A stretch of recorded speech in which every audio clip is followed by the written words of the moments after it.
Hello दोस्तों, कैसे हैं आप लोग। आशा करता हूँ बढ़िया होंगे। मैं भी बढ़िया हूँ। आज इस वीडियो में हम पंप के बारे में डिस्कस करेंगे। पार्ट वन ना आपने देख लिया होगा, ऐसी मैं आशा करता हूँ। अगर नहीं देखा है तो आप भी पार्ट वन देख लीजिएगा। इसमें पंप के बारे में हम 25 महत्वपूर्ण क्वेश्चन, जो बहुत महत्वपूर्ण क्वेश्चन है एग्ज़ाम की दृष्टि से, in the view of exam, HPCL, IOCL, DRDO, ISRO, BPCL, pump से रिलेटेड मोस्ट इम्पोर्टेंट क्वेश्चन के बारे में डिस्कस करेंगे। तो आइए, स्वागत है आपका हमारे चैनल में।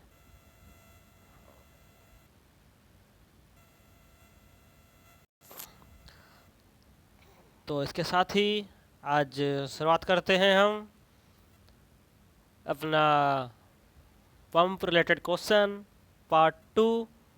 तो चलिए शुरुआत करते हैं। मेरे पास मेरे कई मित्रों का कमेंट आया था, कहा था कि सर प्लीज़ हिंदी में एक्सप्लेन कीजिए। तो मैं आज से सिर्फ हिंदी में ही बताऊंगा आपको क्वेश्चन, जो महत्वपूर्ण क्वेश्चन है। ठीक है दोस्तों।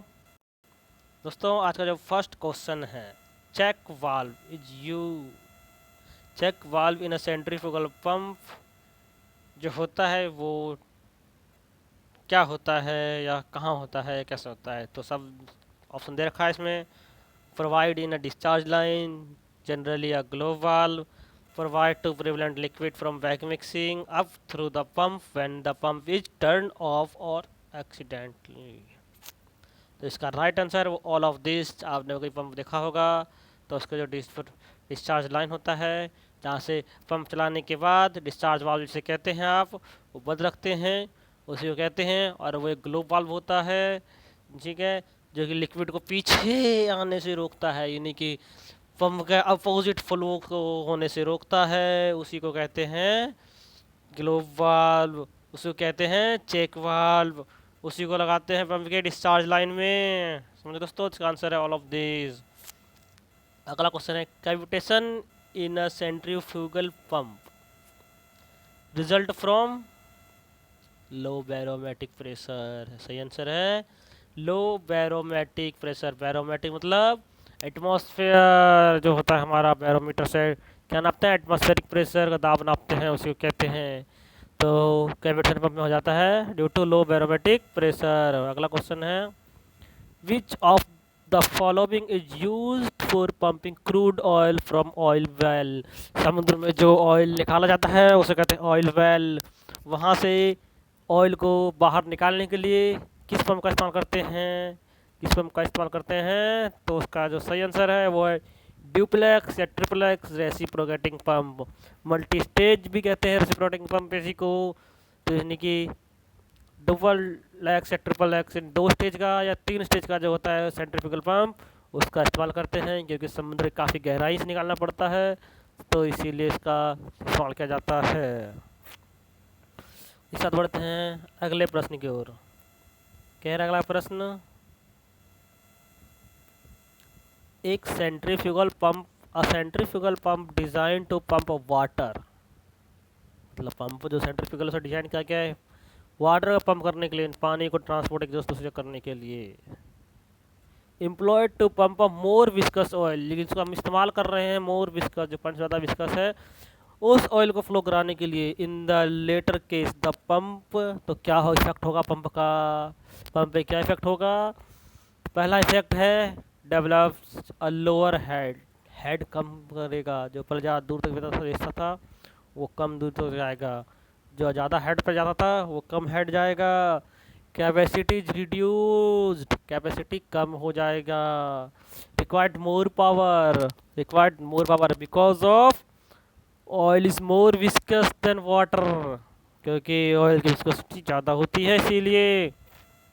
अगला क्वेश्चन देखते हैं, with a constant diameter, with a constant diameter impeller of a centrifugal pump, क्या होगा।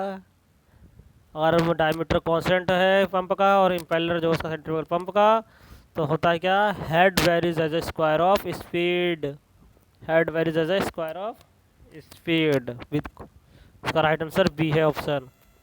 अगला क्वेश्चन कहता है, at a constant speed of a centrifugal pump, its dash the impeller diameter। यानी कि कांस्टेंट स्पीड से सेंट्रिफुगल पंप चल रहा है तो उसका इम्पेलर डायमीटर क्या होगा, उसकी कैपेसिटी होगी। इम्पेलर डायमीटर की कैपेसिटी वेरीज डायरेक्टली प्रोपोर्शनल, कह सकते हैं capacity very directly proportional with impeller diameter। head varies as a square of the impeller diameter and power requirement horse power से कहते हैं, horse power variable as a cube of a centrifugal pump। तो इसका all of these answer सही है। प्रश्न next, for pumping slurry one can be use dash pump, reciprocating pump, diaphragm pump, centrifugal pump और pneumatic pump। तो इसका जो right answer है वो होगा ऑप्शन बी। स्लरी को पंपिंग करने के लिए हम मोस्टली डायफ्राम पंप का इस्तेमाल किया जाता है। Okay okay, where is next question. NPHS net positive suction head of a centrifugal pump must be greater than the vapor pressure of liquid, must be greater than the vapor pressure of liquid।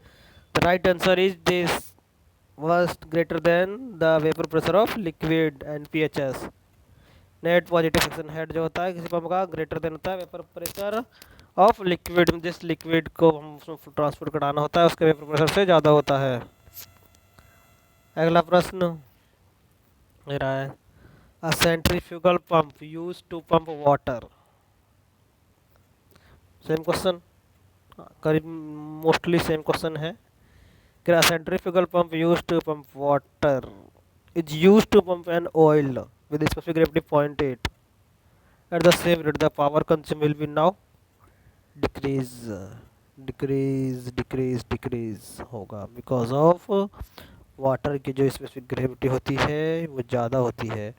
Water की जो specific gravity होती है oil से ज़्यादा होती है, इसीलिए oil को वो फ्लो कराने के लिए, पंप करने के लिए वो पावर कम कंज्यूम करेगा। समझ गए? समझ गए। Next question, for the transfer of solution of thick slurry the pump used is a diaphragm pump. Thick slurries को ट्रांसफर करेंगे डायफ्राम पंप। और अभी आपने ऊपर जैसे प्रश्न में देखा कि स्लरीज को पंपिंग करने के लिए डायफ्राम पंप का इस्तेमाल करते हैं। सेम क्वेश्चन करीब same almost. For the transfer of solution of thick slurries the pump is used diaphragm pump. जहाँ भी जिस प्रश्न में भी मोस्टली स्लरी लिखा जाए तो उसका आंख बंद करके डायफ्राम पंप पे ठीक करना है। Next question is almost same. Diaphragm pump are used for transport slurries, diaphragm pump is used for transport slurries। अगला क्वेश्चन, नेक्स्ट प्रश्न, cavitation in a pump creates so many undesirable effects out of the following which is not an undesirable effect। जब pump में cavitation लग जाता है ना तो कुछ ऐसे इफेक्ट करता है जो पंप के लिए अच्छे नहीं होते हैं।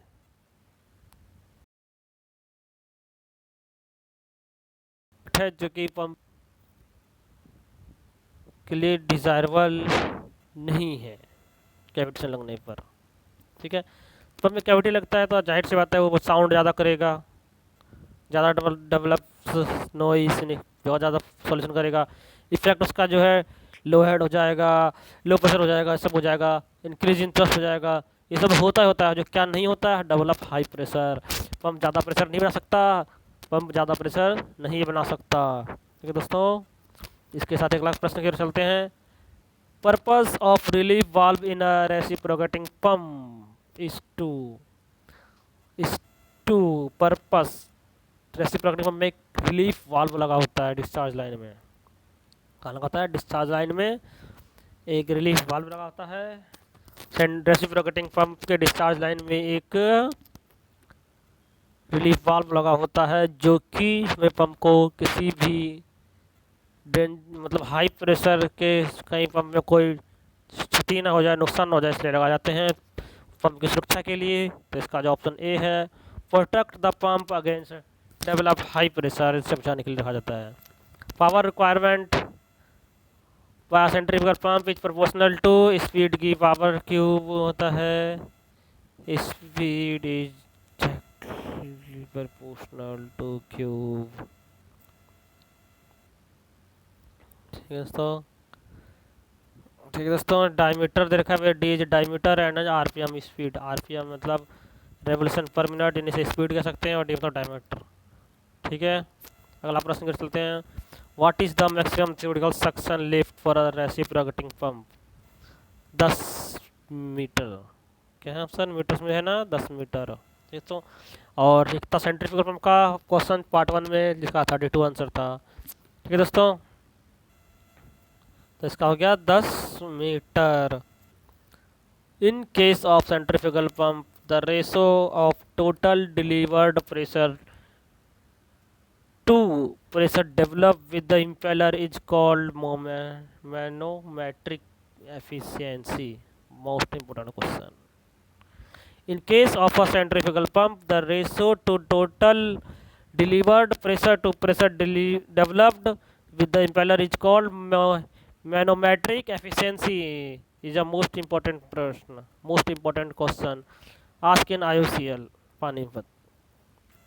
Cavitation in a centrifugal pump can be avoided by keeping inlet pressure high. Suction pressure, inlet pressure is also called suction pressure. Cavitation को अगर पंप से बचाना है तो इनलेट प्रेशर को थोड़ा बढ़ाना रखना पड़ेगा, बढ़ाना पड़ेगा। अगर किसी टैंक में से पंप का सक्शन हो रहा है तो उस टैंक में अगर हम प्रेशराइज कर दे तो सक्शन प्रॉपर मिलेगा, जिस कारण क्या है कि पंप को कैविटेशन नहीं हो सकता, पंप में कैविटी नहीं होगी। समझे? तो इसके साथ बढ़ते हैं नेक्स्ट प्रश्न की ओर। A relief valve is a direction control valve. Relief valve लगा होता है डायरेक्शन कंट्रोल करने के लिए।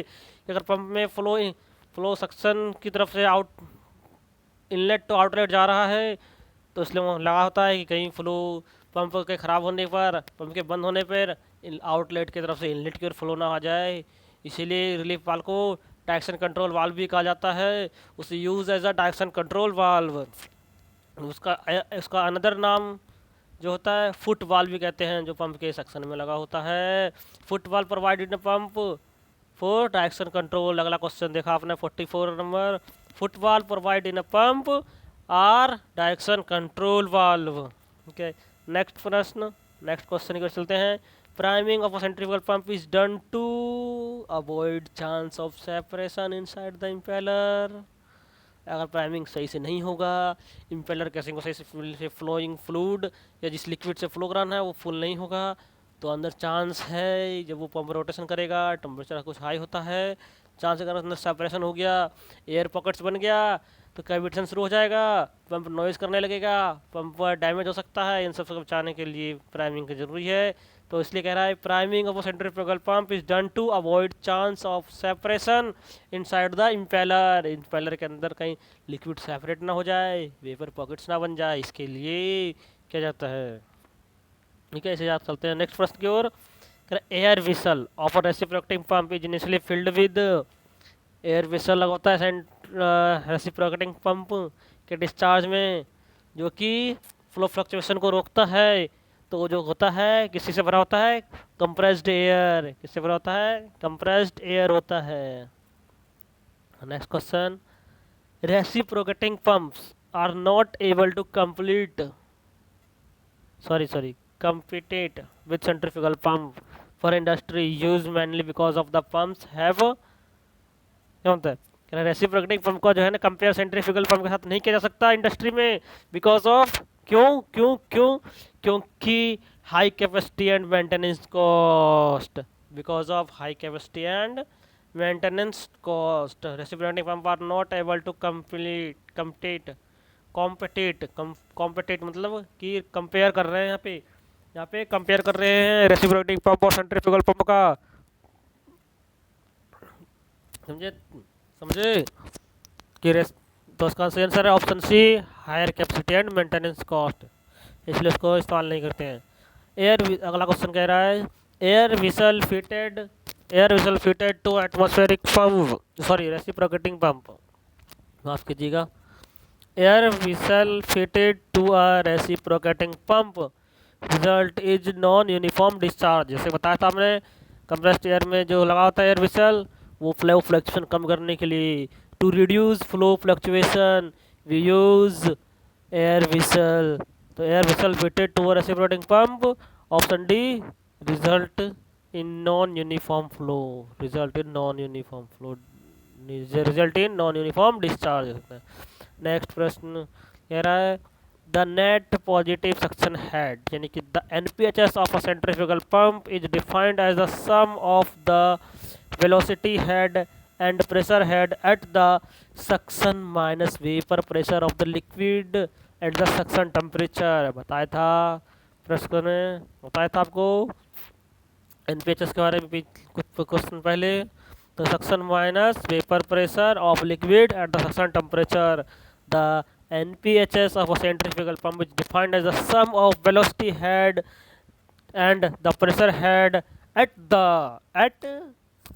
उस कंडीशन पे, किस कंडीशन पे, जब suction minus vapour pressure of the liquid at the suction temperature, उस कंडीशन पर। तो आज का लास्ट क्वेश्चन है, टू डेवलप हाई प्रेशर, बहुत ज़्यादा 1500 kg पर सेंटीमीटर स्क्वायर के लिए कौन सा पंप इस्तेमाल करते हैं। तो ऑप्शन है प्लंजर पंप। तो क्वेश्चन पर पढ़ते हैं, plunger pump is the most suitable device for discharging a liquid against a pressure of greater than और इक्वल टू 1500 kg एफ पर सेंटीमीटर स्क्वायर। तो option C is right answer. दोस्तों ये था आज का लास्ट प्रश्न, और उम्मीद करता हूँ आपको देखने में बहुत अच्छा लगा होगा। तो मैं लिख देता हूँ एक बार, थैंक्स फॉर वॉचिंग। दोस्तों पंप का ये 50 मोस्ट इम्पोर्टेंट क्वेश्चन थे जो आपके लिए मैं सेलेक्ट करके लाया था। अगर आपको किसी और टॉपिक पे चाहिए महत्वपूर्ण प्रश्न, तो आप कमेंट के माध्यम से हमें ज़रूर बताएं, ठीक है। तो मैं आपको आगे उसी टॉपिक पे, उसी सब्जेक्ट का जो इम्पोर्टेंट क्वेश्चन है, जो आया हुआ क्वेश्चन है, उनको अपलोड करूँगा। और महत्वपूर्ण सूचना ये है, अगर कोई रिक्वायरमेंट आता है, अप्रेंटिस का हो गया, कहीं कोई रेगुलर एम्प्लॉयमेंट का आ गया, परमानेंट का आ गया, तो मैं आपको इस वीडियो के माध्यम से, इस चैनल के माध्यम से अपडेट कराता रहूँगा। तो बने रहिए हमारे चैनल के साथ, फ्रॉम लर्निंग टू ग्रोइंग। देखने के लिए धन्यवाद, थैंक यू वेरी मच। तो मित्रों आज के वीडियो को समाप्त करते हैं, थैंक यू।